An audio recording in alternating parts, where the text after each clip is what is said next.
तो नमस्कार, आप सबका स्वागत है मेरे चैनल वॉक एंड टॉक पे। मैं हूं आपके साथ आयुष और रियल लाइफ पॉडकास्ट की सीरीज़ के एपिसोड 4 में आपका स्वागत है। और आज मैं जिनकी बात बताने आया हूं, जिनकी कहानी सुनाने आया हूं, जिनका किस्सा बताने आया हूं, ये परस्पर तरीके से तो दो लोगों के बीच में पॉडकास्ट नहीं हुआ, लेकिन कहीं ना कहीं से एक पारदर्शी रूप मान के चलें, दो लोगों का जुड़ाव ज़रूर है, क्योंकि वो ऐसी चीज़ें हैं जिनका कहीं ना कहीं जुड़ाव है। और बस एक छोटी सी एक जो कहते हैं ना रेखा थी, जो एक ने पार करी और एक ने नहीं पार करी, तो एक की सदगति हुई, एक की दुर्गति हुई।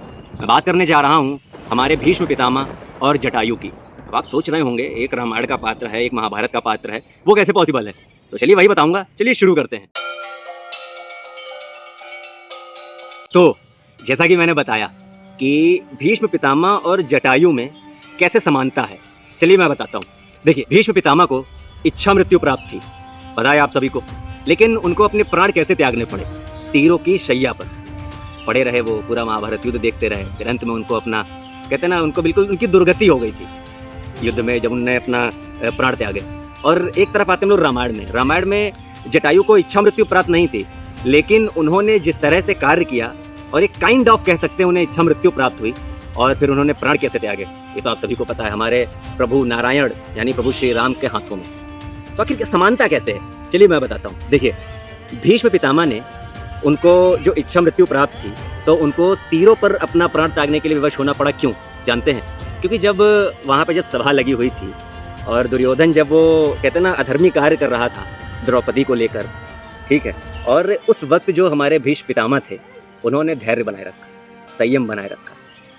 संयम भी किसके पक्ष में बना के रखा? अधर्म के पक्ष में। तब आप सोचिए कि अधर्म के पक्ष में उन्होंने संयम बनाए रखा।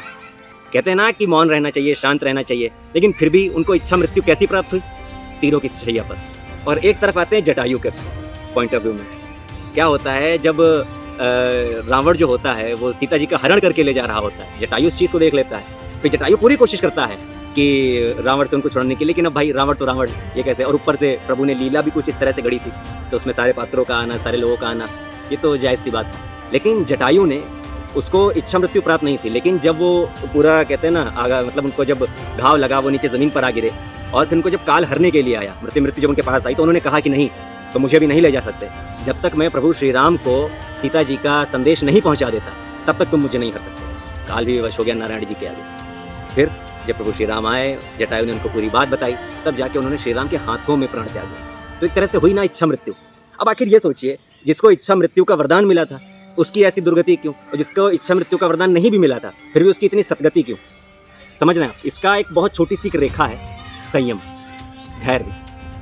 एक ने संयम धर्म के पक्ष में बनाया और एक ने संयम अधर्म के पक्ष में बनाया। भीष्म पितामह ने जो संयम बनाया, वो जो धैर्य बनाया, उन्होंने अधर्म के पक्ष में बनाया। जिस वक्त उनको अपना तलवारें उठा लेनी चाहिए थी, तीर उठा लेना चाहिए था, आवाज़ उठा देनी चाहिए थी दुर्योधन के खिलाफ, तब वो मौन रहे। यही कारण था कि उनको इच्छा मृत्यु का वरदान प्राप्त होते हुए भी उनकी इतनी दुर्गति हुई और तीरों की शैया पर उनको अपनी मृत्यु त्यागनी पड़ी। और दूसरी तरफ जटायु, जो एक तरह से जीव हैं जिनको इच्छा मृत्यु का वरदान भी नहीं प्राप्त है, लेकिन उन्होंने जो धैर्य था, वो जो संयम था, वो नहीं बनाया, ठीक है।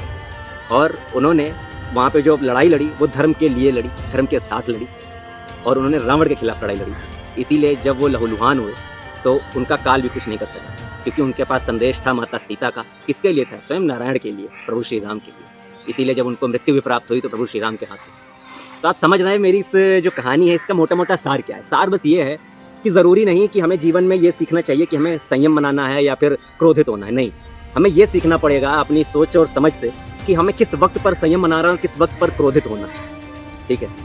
जहाँ पे भीष्म पितामह को क्रोधित होना था, वहाँ पे वो संयम बनाए रखे, ठीक है। और जटायु तो आप जानते ही हैं, उन्हें वहाँ पे संयम तो वैसे भी नहीं बनाना था, तो उन्होंने एकदम सही जगह पर क्रोधित हुए।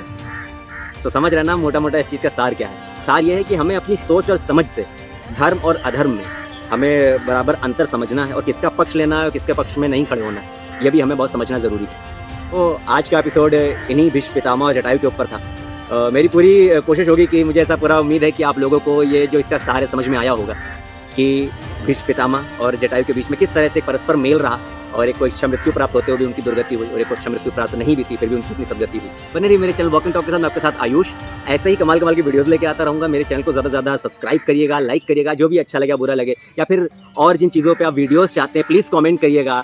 मैं भी पूरी कोशिश करूँगा कि उन चीज़ों को सुधारने की या उन चीज़ों से जुड़ी वीडियोज़ बनाने की। तो बहुत बहुत धन्यवाद।